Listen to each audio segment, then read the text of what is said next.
কাবা ঘর নির্মাণ করেছো, আমি আল্লাহ তোমাদের এই চেষ্টা, তোমাদের শ্রমকে কবুল করে নিলাম।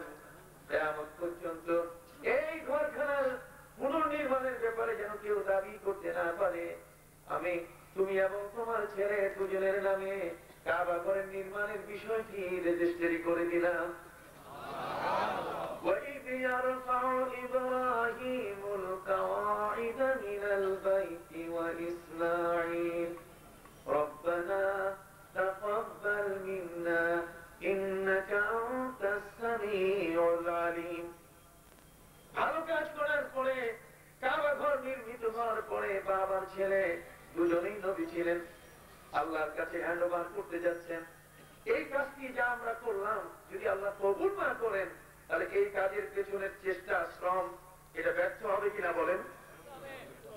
ইব্রাহিম আলাইহিস সালাম ছেলে ইসমাইলকে দিয়ে এই দোয়ার মাধ্যমে পৃথিবীর মানুষকে শিখিয়ে দিলেন, যত ভালো কাজ আছে প্রতিটি ভালো কাজের পরে আল্লাহর কাছে এর কবুলিয়তের দোয়া করতে হবে। একদল মৌলবী সাহেব আমাদের সমাজে বের হয়েছে, তারা বলে নামাজের পরে দোয়া নাই। তারা বলে ভালো কাজের পরে কি নাই? সকলে বলেন কি নাই?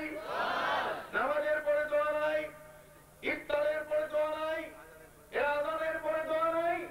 এইভাবে আস্তে আস্তে আমাদের সমাজের আল্লাহ পাগল ব্যক্তি, যার জীবনের সমস্ত নেক আমলকে আল্লাহর দরবারে কবুলিয়তের জন্য দোয়া করতে চায়, আল্লাহর দুয়ার থেকে, রহমতের দরজা থেকে তাদেরকে বঞ্চিত করার ষড়যন্ত্রে লিপ্ত হয়ে আছে।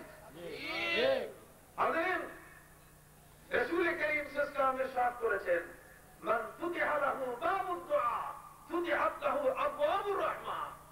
সুবহানাল্লাহ। এই পৃথিবীতে যে ব্যক্তিকে আল্লাহ রাব্বুল আলামিন দোয়া করার সুযোগ দিলেন, সেই ব্যক্তির জন্য আল্লাহ আসমানের রহমতের দুয়ারগুলো খুলে দিলেন। অথচ দোয়া থেকে একদল মানুষ, যারা আমাদের সমাজে আমাদের প্রাণের মনের কথাগুলো আল্লাহর দরবারে হাত তুলে বিনতি করে আমরা জানাবো, সেটাও তারা জানাবার সুযোগ দিচ্ছে না। এরা চিহ্নিত ব্যক্তি, এরা আমাদের মতের উপরে নয়, এরা মোহাম্মদ ইবনে আব্দুল ওয়াহাব নাজদীর দলভুক্ত ব্যক্তি, যারা আজকের সমাজে আমাদেরকে আল্লাহর ইবাদত বন্দেগীর মধ্যেও কাটছাঁট করে মডার্ন ইবাদত শিখাতে চায়। আমরা কি কোনদিন একমত হব?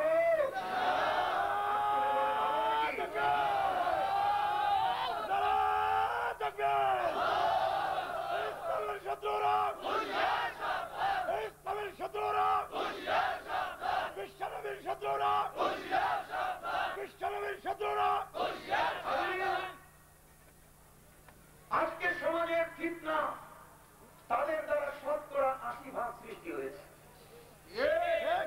80% ফিতনা তাদের মাধ্যমে শুরু হয়েছে। আমার অত্যন্ত সংক্ষিপ্ত সময় আমি এই বিষয়গুলো নিয়ে আপনাদের সাথে কথা বলতে চাই।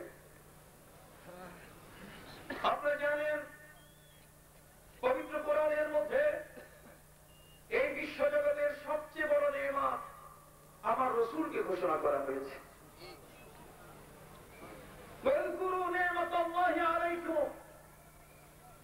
এই পৃথিবীর মধ্যে সূর্য নেয়ামত, চন্দ্র নেয়ামত, হাওয়া বাতাস, সাগর নগর, মানুষের জীবনের যতগুলো উপকরণ আছে সবগুলো নেয়ামত। ইভেন আল্লাহ আমাদেরকে পৃথিবীতে তার যাবতীয় অনুগ্রহ দিয়ে বেঁচে থাকার সুযোগ দিচ্ছেন, সব নেয়ামত। এর চেয়ে সর্বোপরি সবচেয়ে বড় যে নেয়ামত, সেই নেয়ামতটি হলো আমাদের রাসূল মুহাম্মদুর রাসূলুল্লাহ সাল্লাল্লাহু আলাইহি ওয়াসাল্লাম। আল্লাহ পাক রব্বুল আলামিন যাকে সম্মানিত করেছেন এই বিশ্ব জগতে কোরআন দিয়ে এবং বিশ্ব বিজ্ঞান দিয়ে। وَأَنزَلَ عَلَيْكَ الْكِتَابَ وَالْحِكْمَةَ وَعَلَّمَكَ مَا لَمْ تَكُنْ تَعْلَمُ وَكَانَ فَضْلُ اللَّهِ عَلَيْكَ عَظِيمًا। পবিত্র কোরআনের মধ্যে আমার আল্লাহ বলেন, এই বিশ্ব জগতের নন্দিত গ্রন্থ, যে গ্রন্থের cover to cover, beginning to end, শুরু থেকে শেষ পর্যন্ত মানব জীবনের তাবৎ বিষয়গুলো নিয়ে কথা বলা হয়েছে, এই কোরআন বায়োলজি নিয়ে কথা বলেছে, কেমিস্ট্রি নিয়ে কথা বলেছে, বিজ্ঞান সায়েন্স দুনিয়ার যত দর্শন আছে সব বিষয়গুলো নিয়ে কোরআন কথা বলেছে। হে নবী, কোরআনের বিশাল জ্ঞান ভান্ডার আমি আপনাকে দান করলাম, ওয়াল হিকমা, এবং বিশ্ব জগতের যত বিজ্ঞান সবগুলো আমি আপনাকে দান করলাম। ওয়াল্লামাকা মা লাম তাকুন তা'লাম। পবিত্র কোরআনের সূরা ইকরার মধ্যে বলা হয়েছে আল্লামাল ইনসানা মা লাম ইয়ালাম, মানুষ যা জানে না মানুষকে সেই বিষয়গুলো জানিয়ে দেওয়া হয়েছে। আর আমার নবীর শিক্ষার বিষয়টি আল্লাহ পাক রব্বুল আলামিন পৃথিবীর কোন রবি ঠাকুরের হাতে ছাড়েন নাই, কোন শরৎচন্দ্রের হাতে ছাড়েন নাই, কোন বঙ্কিমের হাতে ছাড়েন নাই, এই পৃথিবীর কোন পণ্ডিত মহাপণ্ডিত, এই পৃথিবীর কোন বুদ্ধিজীবীর হাতে ছাড়েন নাই, বরং আমার আল্লাহ নিজের হাতে রেখে নবীর প্রশিক্ষণের ব্যবস্থা করেছেন। ওয়াল্লামাকা মা লাম তাকুন তা'লাম, আমি আপনাকে বিশ্ব জগতের যাবতীয় জ্ঞান ভান্ডারের শেখার সম্পূর্ণ দায়িত্ব আমি আল্লাহ নিয়েছি। আমি আপনাকে সবকিছু শিখাই দিয়েছি।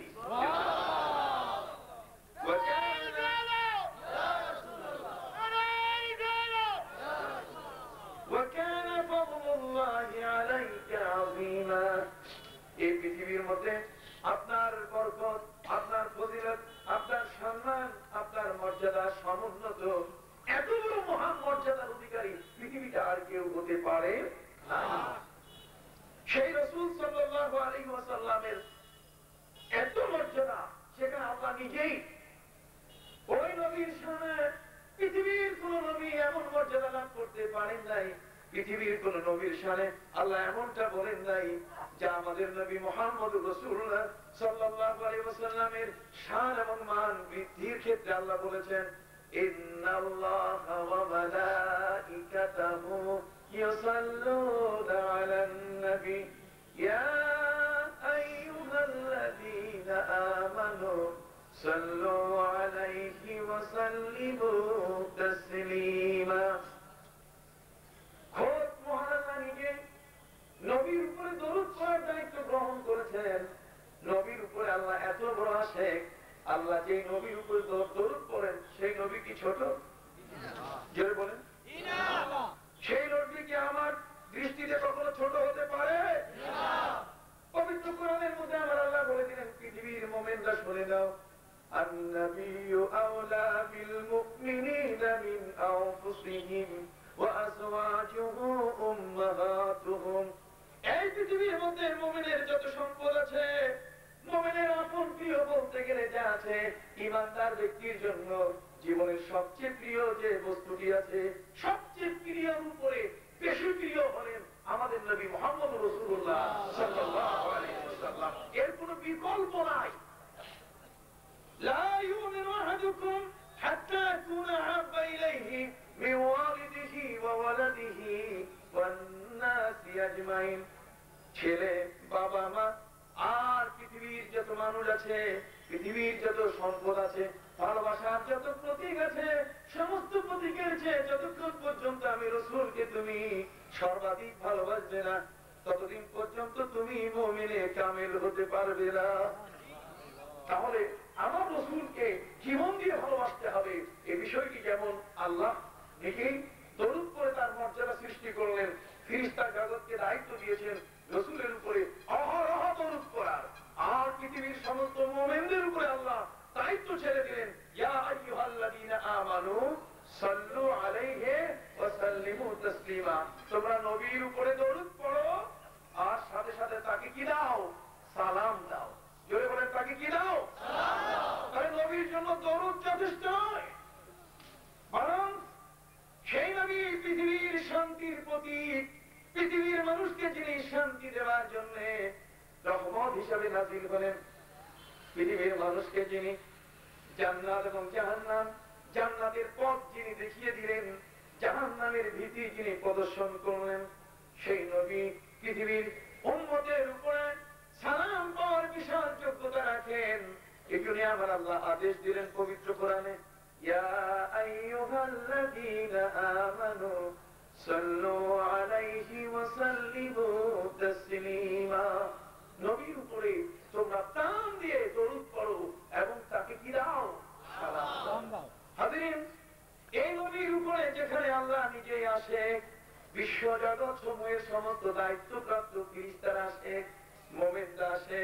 আর সেখানে তারা বলে যে মক্কা শরীফ থেকে হজ শেষ হয়ে গেলে পরে মদিনায় রাসূলের কবর জিয়ারতের জন্য যাওয়া দরকার নাই। আইন কি তোমার বাপের সম্পত্তি নাকি? রাসূলের উপরে আমার ভালোবাসা তোমার কন্ট্রোলে নাই। আমি রাসূলকে কতটুকু ভালোবাসবো আমার আল্লাহ আমাকে শিখাই দিয়েছেন। কে শিখাই দিয়েছেন? আল্লাহ। হাত উঁচু করে বলেন, কে শিখাই দিয়েছেন?